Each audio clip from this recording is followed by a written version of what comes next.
The year was around 750 BCE, while much of Greece was slowly emerging from its dark age, rebuilding trade, carving temples, and writing poetry. A different force was hardening in the Eurotas Valley of Laconia. This was Sparta, not a place of soft enlightenment or expanding empires, but of constriction, of purpose carved like stone. While Athens poured wealth into marble statues of gods, Sparta poured its lifeblood into its people. But only a specific kind of people. Men built for one thing: war. A Spartan child was not born into a family. He was born into the state, and the state decided whether he was worthy to breathe. Every male infant was examined by the elders of the tribe. If he was small, deformed, sickly, if there was any sign he would not grow into a flawless warrior, he was discarded. No ceremony, no mourning. The weak were exposed to the elements and left to die at the foot of Mount Taygetus. This wasn't cruelty. This was policy. Survival was not enough. Strength was the only value. Those who lived were not comforted. A Spartan boy was taken from his mother before he could form soft attachments. Love was not a virtue here. Discipline was. He was raised in communal barracks alongside others, under the watchful eye of older Spartans who had no time for tenderness. Crying wasn't discouraged, it was punished. Laughter was rare. Play existed only as combat training. Childhood in Sparta was not a stage of life. It was an obstacle to be crushed. Everything, every breath, every lesson, every punishment was meant to forge a single purpose: create a warrior who feared neither pain, nor cold, nor death. Sparta was not a city of culture or architecture. It left no grand monuments, no sprawling libraries, no amphitheaters echoing with philosophy. Its beauty was in the body, lean, muscular, scarred. Its wisdom was in war. Its pride was in silence and precision. It was not built to impress the gods. It was built to kill men. And this system wasn't accidental. It was crafted from crisis. In its early years, Sparta was just another Dorian settlement, surrounded by rival tribes and hostile territories. But unlike other cities that tried to expand through diplomacy or trade, Sparta chose domination. It conquered the fertile plains of Messenia and enslaved its people, forcing them to farm while Spartans trained. To maintain control, Sparta had to ensure its warriors were better than anyone else's. Not just stronger, not just braver, better in every way that counted in combat. This became their religion, their philosophy, their economy. War was not something Sparta prepared for. It was what Sparta was. And so, the entire society was reshaped. Men could not become citizens until they completed their training. They couldn't live with their wives until age 30. They ate in military mess halls, not homes. They shared everything. They owned little. All effort was directed toward one outcome: producing the finest soldier the ancient world had ever seen. There were no debates in Sparta about freedom or the good life. Freedom was for cowards. The good life was found only in death earned on the battlefield. There were no lawyers, no merchants, no idle elites. Every male citizen was a soldier. Every law reinforced that fact. Every institution existed to support it. There was no room for weakness, no room for softness, no room for anything that didn't serve the phalanx. This wasn't just efficient. It was terrifying, because the Spartans didn't just fight, they became fear itself. The very word Spartan across the Greek world came to mean unbreakable, unflinching, unyielding. And this was only the beginning. By the age of 7, a Spartan boy's life was over. His real life, the one of family, warmth, identity. What came next was the agoge. The agoge was not a school. It was not a training camp. It was a state-orchestrated crucible designed not to educate, but to erase. Every boy, regardless of family prestige, was thrown into it like iron into fire. He was stripped of comfort, stripped of food, stripped of innocence. The purpose wasn't to teach facts. It was to break them down, shatter every instinct towards softness, and rebuild them as part of something colder, deadlier. They were organized into herds, watched over by older boys who enforced order through violence. Pain was their first language. Discipline, their only companion. At night, They shivered in cloaks, one per year, regardless of weather. Shoes were not issued. Beds were made of reeds, plucked by hand from the river. No tools allowed. Hunger was constant. Stealing food was permitted, but being caught was punished. Not for the theft, but for failing to be cunning. Spartans did not teach morals. They taught function. Every lesson had one purpose: survival through dominance. Boys were taught to read enough to obey commands. They learned songs, military chants, war hymns. They sparred every day, often until bleeding.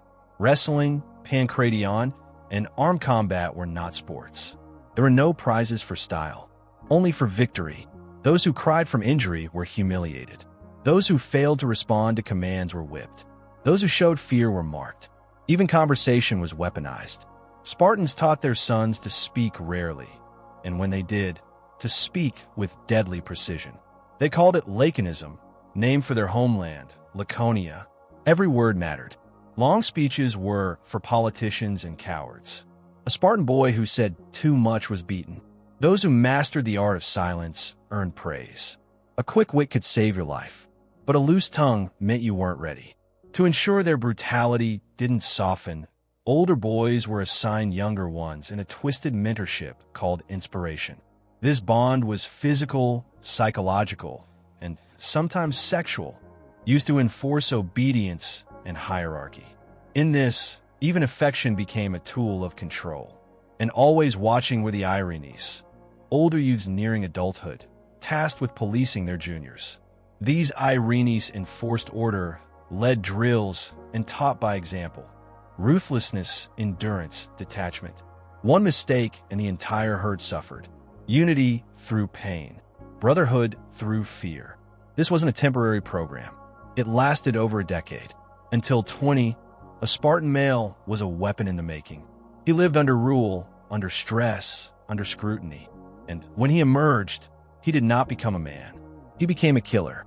By 18, some were selected for Krypteia, a secret police force, unofficial and terrifying.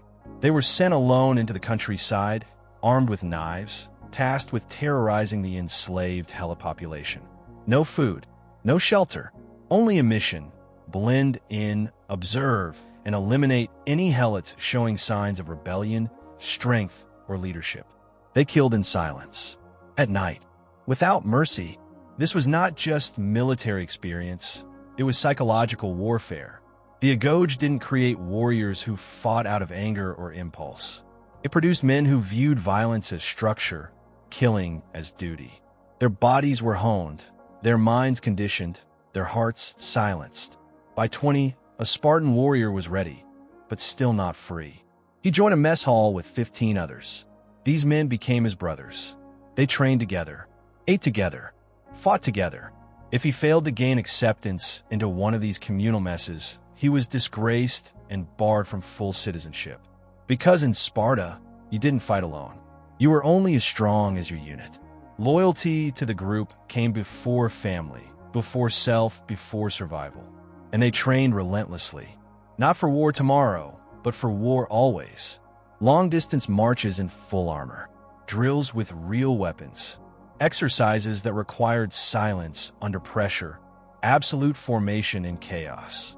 There were no generals barking strategy from safety. Every Spartan learned command. Every Spartan was expected to lead when needed, to die without hesitation if ordered. This was the product of the Agoge, not a soldier, but a human phalanx. A creature forged by the state, polished by pain, and sharpened by discipline. He did not fight for glory, nor riches, nor revenge. He fought because he had been built to, and the world noticed. Even their enemies respected it.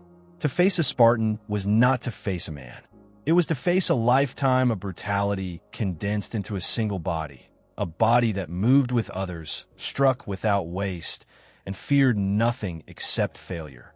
And that fear of weakness, of dishonor, was worse than death. Because the Agoge had taught them, pain is brief. Shame lasts forever. When a Spartan reached the age of 20 and completed the Agoge, he did not graduate into peace. He entered a new war, one of expectation. He was now a full-time soldier, owned by the state, embedded in a constant state of readiness. There are no civilian roles, no retirement plans, no private lives in a modern sense. The next decade of his life, at minimum, will be spent entirely in barracks, living with his unit, training, preparing, watching. There was one rule that bound them all: return with your shield or on it. This was not metaphor. It was commandment. Spartans did not retreat. Retreat meant breaking the line. Breaking the line meant exposing the man beside you. In the Spartan mind, nothing was more disgraceful than causing your brother to die. Every man was taught from youth that the shield was not just protection. It was the glue. The shield covered your left side, but also the right side of the man next to you. To lose your shield was to shatter unity. Swords could be lost. Spears could be broken. But the shield had to be preserved at all costs. Punishments for retreat were absolute. Any Spartan who abandoned his post, even if wounded, was stripped of citizenship. His hair was shaved. He was forced to sit alone during meals, to suffer public ridicule, to live in isolation. His family bore the shame. His children were marked. In a society that valued cohesion over everything, such disgrace was worse than death. And most chose death. This was no idle philosophy. It was enforced through battle. On the field, Spartans held the phalanx without hesitation. They moved as one wall, shoulder to shoulder, 8 rows deep. Each man in the front line trusted not only his own training, but the discipline of the 7 men behind him. Together, they became something terrifying, a wave of bronze and muscle that rolled forward without emotion, without fear, without pause. Spartans were trained not to flinch under arrow fire, not to cry out when wounded, not to chase enemies or break formation. They were trained to hold the line until the last breath. And this was not theoretical. Every man had seen what happened when the line broke. Cities burned, families slaughtered, enslaved. To a Spartan, abandoning your post didn't just mean personal failure. It meant the collapse of everything. And so they stood, in silence, in armor, in unbearable heat or freezing cold. They didn't pray aloud. They didn't chant. They didn't sing war songs like other Greeks. They waited, staring forward, eyes unblinking, spears lowered, breathing as one. It was this silence that unnerved their enemies most. Other armies made noise, cheers, threats, drums. The Spartans said nothing. Theirs was the silence of inevitability. They didn't need to convince themselves they would win. They had been trained since birth for this moment. No external motivation could match the internal programming built over 2 decades of pain and discipline. And when the command was given, when the Enimotarchos called the advance, it wasn't wild. It wasn't chaotic. The line moved together, shields forward, spears out, legs driving. As they closed the distance, they didn't break into a sprint like others. They didn't shout. They tightened formation. And when contact came, they hit like a battering ram made of flesh and bronze. No Spartan fought as an individual. There were no duels, no theatrics, no attempts to outshine others. The man to your right mattered more than the man in front of you. And this doctrine wasn't just romantic, it worked. Even when outnumbered, the Spartan phalanx held. Because every man knew his role. Every man had rehearsed the same sequence thousands of times. And if one fell, another stepped into place before the enemy could react. Even death was strategic. A Spartan warrior did not fall backward. He died pressing forward, ensuring that the line never buckled, that the shield wall remained intact. In rare instances when they faced overwhelming odds, they fought in layers, sacrificing the outermost rows while the center regrouped, maintained cohesion, and prepared to counter. They didn't panic. Panic had been beaten out of them before their first teeth fell out. Enemies often found themselves breaking formation before even reaching Spartan lines. They were unnerved by the silence, the stillness, the unshakable presence of men who weren't hoping to live. They were planning how best to die. For Spartans, victory was not glory, it was duty fulfilled. And defeat was not failure if the line held until the last breath. This mentality was so ingrained that even their tombstones carried no flourish.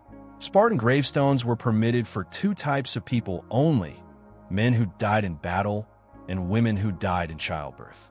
Because in both cases, they had served the state with full measure. They had crossed into the ultimate sacrifice. To be Spartan was not to seek conquest or wealth. It was to perfect the art of unity in combat, to reject the self, to fuse mind and muscle with others so completely that a formation became one living weapon. And in that weapon, there was no room for doubt, no room for fear, no room for retreat.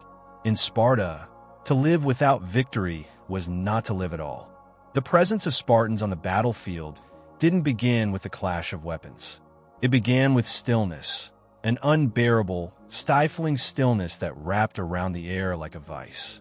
There were no trumpets, no roars, only the creak of leather straps, the dull clink of bronze armor shifting with breath, and the eyes of warriors who did not blink. Spartan silence wasn't just habit. It was doctrine. Every soldier learned from youth. Noise was weakness. A need to scream meant a need to convince yourself. A Spartan never needed convincing. They let the enemy scream. Let them pound spears against shields, chant names of kings, appeal to gods. The Spartans waited, eyes forward, arms steady, breath measured. Behind those shields stood men who had been starved, beaten, humiliated, and tested for decades. Not by war, but by the agoge, by their own society. And they'd passed. Nothing in the chaos of the battlefield could frighten a man who had survived 2 decades of state-sanctioned brutality. This cold calm before battle unsettled every enemy they faced. It wasn't just the silence. It was the unreadable confidence. They didn't posture. They didn't show emotion. It was as though they already knew the outcome. And when the moment came, when the order finally echoed low through the ranks, they didn't charge. They advanced. Slow, measured, overwhelming. Shields interlocked so tightly that arrows couldn't find gaps. 8 rows deep, pressing forward, not as individuals but as a machine. One wall, one breath, one body. When impact came, it came with such weight that lighter troops were crushed. Not pierced, crushed. The Spartan spear was longer than most, built not for rapid jabs, but for brutal thrusts aimed at vital points. Neck, groin, face. They didn't waste movements. They didn't swing wide. Every motion had been drilled until it was reflex. There was no instinct left, only function. But the true terror wasn't their weapons. It was their refusal to be moved. Spartans did not chase. They did not break formation to finish a retreating foe. They held. They held while the enemy wailed. They held while arrows fell. They held while comrades bled out beside them. Even in victory, they were cold. And that silence returned after the battle. No cheers, no looting. They gathered their dead with reverence, carried them back on shields. Then they cleaned their armor, inspected their weapons, and waited for the next war, the next order, the next chance to die with purpose. This wasn't just military culture. It was who they were.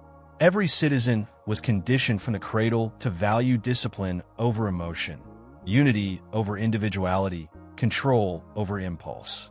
Even in the harshest moments, when flanks were collapsing, when allies broke and fled, the Spartans didn't run. They adjusted formation, shifted weight, closed ranks. Never chaotic, never loud. Their commanders didn't give fiery speeches. They didn't have to. One nod, one glance, one signal. That was enough. Every man knew the plan. Every man knew his place. And they moved like gears in a war engine that had been turning for centuries. And this terrified more than just enemies. It terrified allies. Other Greek states admired Sparta, but feared them too, because Spartan soldiers weren't just good. They were unnatural, unwavering, inhuman in their efficiency. While others fought for land, revenge, or honor, Spartans fought because they had been trained to, because it was all they knew, all they were. They didn't need motivation. They were the product of motivation. Even when vastly outnumbered, Spartans could hold ground through sheer psychological force. Opponents often broke before the first clash, unnerved by the implacable wall of bronze and eyes that showed no hint of doubt. Mercenaries fled. Militias surrendered. Even hardened veterans hesitated. Because how do you fight a man who does not care if he lives, so long as he does not fail? This discipline extended beyond the field. It was in how they walked, how they ate, how they stood during assemblies. Spartan men were trained to avoid any gesture that could be interpreted as vanity or fear. Their clothing was simple, their hair long, a symbol of pride, not fashion. They walked with slow, deliberate steps, always composed, always ready. Even in peace, they carried themselves as if battle was only moments away. And when they spoke, if they spoke, it was with sharp brevity. Words were precious. Unnecessary speech was a sign of weakness. A Spartan boy once had his mouth torn open by a fox he was hiding under his cloak. Rather than cry out and admit to stealing it, he stayed silent until it killed him. That was the ideal. Endure pain in silence. Speak only when words strike harder than blades. So when a Spartan did speak, the world listened. Their discipline was not born from love of war. It was born from obsession with control. And that control made them the deadliest soldiers of the ancient world. Because a Spartan wasn't just trained to fight. He was trained to be the embodiment of order in the chaos of war. The power of Sparta did not rest solely in its battlefield formations or physical endurance. It was built on an invisible scaffolding of terror. And nowhere was this more evident than in its relationship with the Helots. Helots were not citizens. They were not foreigners. They were not slaves in the conventional sense.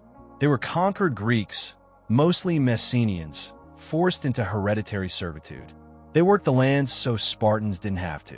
Every grain of wheat, every jar of oil, every basket of grapes that sustained the Spartan war machine came from Helot hands. They tilled soil that they did not own, raised food they could not eat, served men who never thanked them. And they vastly outnumbered their Spartan masters. Some estimates suggest 7, even 10 to 1. But they never rose, because Sparta ruled not by law, but by fear. Controlled, cultivated, ritualized fear. Each year, the Spartan ephors, the state's overseers, formally declared war on the Helots. It was a metaphor. It was legal. This declaration allowed any Spartan citizen to kill a Helot without consequence. No trial, no investigation. It became a rite, a cleansing. This practice found its most sinister expression in the Cryptia. Selected young Spartans, often in their late teens, were sent into the countryside with knives, cloaks, and nothing else. They lived off the land, hiding during the day, stalking at night. Their mission was to observe Helot behavior, find the strongest, the most intelligent, the most confident, then kill them, quietly, brutally, no witnesses, no hesitation. It was both training and psychological warfare. The Cryptia turned Spartans into predators. It reinforced the message. No Helot was safe, no matter how compliant. The fields could be your grave. Your master might not even be a soldier. He might be a boy learning how to kill without mercy. Helots were forced to wear dogskin caps and sheepskin clothing, publicly marked as less than human. They could be beaten without provocation. They could be forced to perform humiliating tasks. During Spartan festivals, they were made to get drunk on diluted wine, then paraded and mocked to teach Spartan youth the disgrace of indulgence and the necessity of control. This wasn't just cruelty. It was a survival mechanism. Sparta's entire social structure relied on a permanent state of internal suppression. Their warriors could train and fight because the Helots produced food. Their state could function without trade or art because the Helots did the labor. The Spartan army wasn't just designed to fight Persians or rival Greek cities. It existed to suppress a potential rebellion within its own borders at all times. And this pressure forged the Spartans into something more severe than soldiers. They were guardians of an unstable peace. Every waking moment was a performance of strength, a reminder that even in their sleep, even in their homes, they must be warriors. Because the second they appeared weak, the Helots might remember their numbers. But fear wasn't only for the Helots. It was for the Spartans themselves. Fear of what would happen if they relaxed, if they doubted, if they allowed one flicker of leniency to exist. So they doubled down. They stripped away everything non-essential, luxury, affection, curiosity, and replaced it with vigilance. Even in their cold assemblies, the question hovered, Are we strong enough to keep what we've taken? And they were, for centuries, not through generosity, not through innovation, but through controlled terror, ritual murder, and a society that knew no peace, only pressure. This pressure shaped every Spartan man, woman, and child, because every one of them, whether they held a spear or raised a child, knew the cost of failure. They didn't just fear defeat on the battlefield. They feared collapse from within. They feared the memory of Messenia's past freedom, rekindled by some daring helot leader. They feared the day the slaves would rise. So they preempted it. Every year, every generation, until the fear was carved so deep into the helot's bones that rebellion became unthinkable. And in that silence, in that enforced submission, the Spartans found their edge. They could afford to focus entirely on war because someone else grew their food, someone else built their homes. The only cost was constant terror. To the outside world, the Spartans appeared invincible, disciplined, controlled, fearless. But that image was built on a mountain of bodies in the shadows. Not just of enemies, but of subjects. Not just of foes, but of fellow Greeks. This too was Spartan power, the ability to inspire awe and horror in equal measure.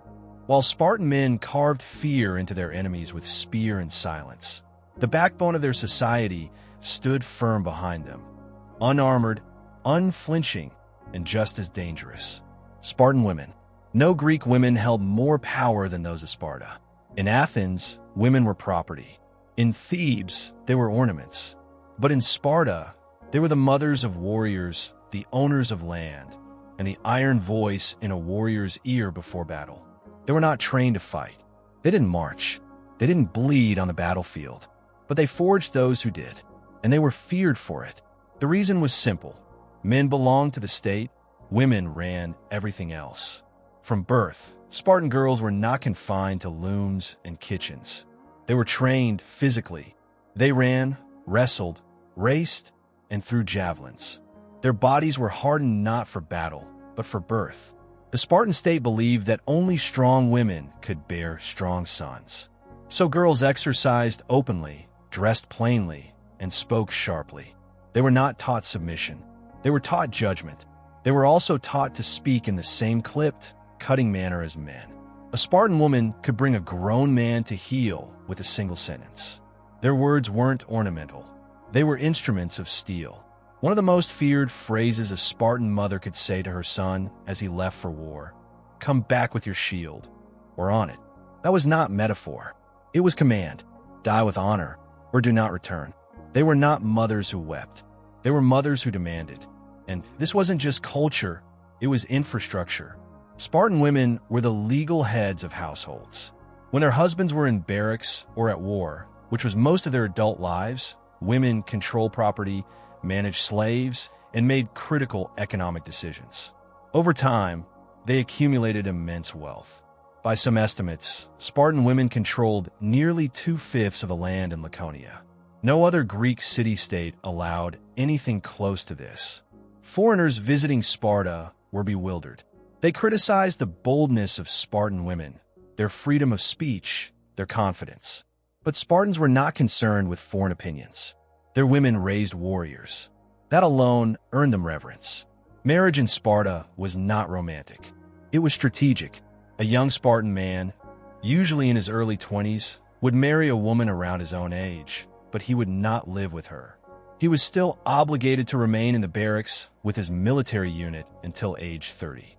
To see his wife, he would sneak away at night, visit her in secret, then return before morning. This strange custom wasn't for modesty. It was to maintain the discipline of the warrior class and to keep desire in check. Children born from these unions were inspected as all Spartan infants were. If the child was weak or malformed, he was exposed, left to die on a mountainside. Women were expected to accept this without mourning. The state came first. Always. But if a boy survived, his mother became his first drill master. Not in weapons, but in expectations. Spartan mothers didn't spoil. They shaped. They spoke of glory and death as a child's destiny.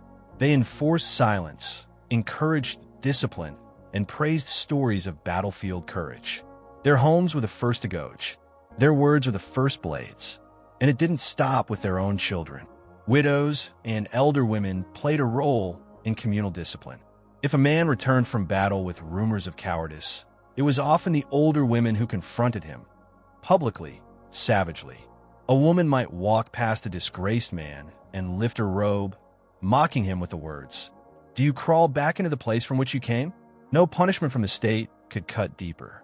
This culture created an ecosystem where everyone, man, woman, child, was accountable to the Spartan ideal. There were no private citizens, no individual ambitions, only the forge, and women were its fire. Even among enemies, Spartan women earn a reputation. Their defiance during invasions, their calm during sieges, their pride in sending sons to die, all of it painted them not as passive mothers, but as pillars of the Spartan war machine. When Leonidas led his 300 to Thermopylae, he did not leave behind a city of weeping widows. He left behind a city of women who told their sons to die well. And this was the ultimate terror for Sparta's enemies. They faced a state where not even grief could weaken resolve, where the death of sons was not a tragedy, it was fulfillment, where women didn't beg for peace, they expected war, and they prepared the next generation without flinching. This was not softness in another form. It was discipline, inherited and enforced. A Spartan warrior who feared death knew he would not be comforted by his mother. He would be shamed by her. And a helot who hoped for leniency from the mistress of the house found only the same cold discipline he faced from her husband. So while Spartan men bled in bronze phalanxes, their women bled legacy into the bones of their children. They didn't hold spears, but they held the line. It was in the narrow pass of Thermopylae in 480 BCE that the myth of Spartan fearlessness transformed into historical legend. Not in quiet training grounds, not in the austere hills of Laconia, but in a blood-soaked defile between mountain and sea, where a king and 300 warriors chose death as deliberately as one might choose dinner. They didn't die by accident. They didn't die in retreat. They died standing still by design. Persia had come again. Xerxes, ruler of the most powerful empire in the world, led a force so vast it reportedly drank rivers dry. Hundreds of thousands marched behind him. In their wake, cavalry, elephants, archers, slaves, siege weapons, and all of Greece stood in their path, fragmented, argumentative, terrified. Except for Sparta. Leonidas, one of Sparta's 2 kings, was chosen to lead the defense. But even he could not simply rally the army at will. Religious festivals dictated Spartan mobilization, and the Carnea, honoring Apollo, forbade warfare. Sparta would not violate sacred custom, but they would send an advance force, a small guard.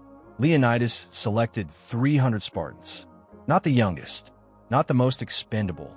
These were all fathers of living sons, men with legacy, veterans, not boys. He knew they would die. They marched not for victory, but to buy time. They chose Thermopylae for its terrain, a choke point where the Persian numbers meant nothing, a place where only a few could attack at once, where shields could form a perfect wall. And into this bottleneck marched Sparta's best, joined by allies from Thespiae, Thebes, and others who would fight, but none who would match the Spartan resolve. They took position, dug in, and waited. When Persian scouts returned with news that the Spartans stood relaxed, some combing their long hair, others sharpening weapons, Xerxes laughed. He sent an envoy, offering riches and titles if they would stand aside. Leonidas gave his answer, "Come and take them." For 2 days, wave after wave of Persian troops smashed against the Greek wall. Spartans fought in the front line and rotated through in shifts, never breaking formation. When one man tired, another stepped in. Their shields held. Their spears punched forward. Persian arrows darkened the sky, and the Spartans simply knelt, interlocked, and let the rain pass. Xerxes sent in his elite immortals. They died the same way, not because they were unskilled, but because they faced men who had spent their entire lives preparing for this exact moment. Tight quarters, shield to shield, precision strikes. The Spartans wasted no movement. They exploited every hesitation. Persian soldiers fell in piles, tripping over the dead, and the wall held. By the third day, betrayal cracked the strategy. A local named Ephialtes revealed a mountain path to the Persians, allowing them to flank the defenders. Leonidas was warned. He could have withdrawn. He did not. He sent most of the allied troops away, ordered the rest to stay only if they wished to die. The Thespians remained, so did a few hundred others. But the Spartans knew this was the end. They did not mourn. They prepared for one final stand. They discarded armor to move faster. They fought with broken weapons, with bare hands, with teeth if needed. Persian bodies buried the field. The Spartans did not plead for mercy. They fought to the last man. When Leonidas fell, they defended his corpse until they were all cut down. This wasn't just a delay tactic. It was a demonstration. The world watched an unstoppable empire be bloodied by 300 men in bronze. Greece rallied. The legend spread like fire. But it was not a story of victory. It was a story of fear, Spartan fearlessness, and the fear they planted in others. The Persians, after Thermopylae, would never again dismiss Spartan discipline. The Greek city-states, fractured and bickering, saw what unity under Spartan command could achieve. And future generations, from Rome to modern Europe, would repeat the names of those fallen men as a symbol of defiance. Even in death, Spartans taught a lesson. Resolve can outlast the body. Discipline can wound an empire. And back home, no funeral wails filled the streets of Sparta. No mothers tore their garments. No wives collapsed in grief. They lit no pyres. They held no parades. They simply moved forward. The state had lost 300 warriors. The women would raise 300 more. Thermopylae wasn't a sacrifice. It was a calculation. And the message still echoes. Spartan discipline is not noise. It is not glory. It is not rage. It is the decision to die standing, without regret, without hesitation, without retreat. In the centuries that followed Thermopylae, the name Spartan became less a title and more a warning. Not because of bloodlines or banners, but because of what their discipline could do. Their enemy at Thermopylae had counted on numbers, brute power, overwhelming force. It had failed. What remained, what survived, was not just myth. It was a model of how discipline, drilled to the bone, could hold against fate itself. Other Greek cities trained their armies for seasons. Sparta trained its men for life. After the Agoge, a Spartan's military education did not end. It sharpened. War was not an event. It was a way of being. They practiced formations every day, even in peace. They marched in silence through the dusty hills of Laconia, spears balanced, shields aligned, correcting the smallest misstep as if it were treason. They didn't run drills. They embodied them. Every movement was calibrated. Turning, kneeling, pivoting, advancing. They did these until the body could not forget. They didn't fight as individuals. Individuality was erased. To be a Spartan in formation was to be a muscle in a larger body. One that did not flinch. One that did not break. Other armies trained soldiers to attack. Spartans trained to endure. A Spartan phalanx was built to outlast. Not to shine, not to pursue, not to loot. It was a wall that moved, slowly, purposefully, smothering resistance. They weren't fast. They didn't chase routed enemies. They didn't swing wildly. They advanced. They absorbed. They crushed. A Spartan hoplite carried over 70 pounds of equipment. Shield, helmet, spear, breastplate, greaves, day after day, in full heat, without complaint. Their back straight, their eyes ahead. They did not drink until ordered. They did not rest until told. Their commanders were not exalted generals. They were fellow soldiers who led by example, whose command came from earning place in the line, not from birthright. Their formations were tight. If one man fell, the man behind stepped forward instantly, the line sealing shut like a wound healing in seconds. No hesitation, no confusion. Each soldier knew exactly where to be, what to do, and how long to hold. Their cohesion wasn't theatrical, it was survival. And it was what terrified their enemies most. Not the strength, not the armor, the predictability. They never deviated. They did exactly what they had trained to do. and nothing else. This predictability was deceptive. It made them appear rigid, but within that rigidity was adaptability. Spartans rotated positions mid-battle to relieve exhaustion. They changed rhythm mid-charge to confuse enemies. They could reform their lines without commands, reacting in unison to a single glance or gesture. And because they never broke formation, even minor tactical shifts became deadly advantages. Discipline extended beyond battle. After combat, there were no celebrations. Spartan warriors cleaned their gear, tended to wounds without complaint, and resumed training. They didn't brag. They didn't decorate themselves. They counted the fallen. They sharpened their blades. They moved on. Unlike other Greek cities, Sparta had no permanent walls. Their leaders claimed their walls were made of men. And that wasn't arrogance, it was fact. No invading army dared test it. During peacetime, their discipline didn't fade. It intensified. Men drilled every day, even in winter, even when no war loomed. Young warriors trained with elders. If a boy showed hesitation during sparring, he was punished, not for weakness, but for risking the line. Veterans inspected gear weekly. Shields were scrubbed, spears measured, leather adjusted. There was no such thing as ready. There was only more ready. And this readiness extended to behavior. A Spartan didn't slump. He didn't laugh loudly in public. He didn't eat more than a share or speak out of turn. Even posture was enforced. Every detail mattered, because to slacken in small things risked sloppiness in battle. And sloppiness meant the line broke. That could not be allowed.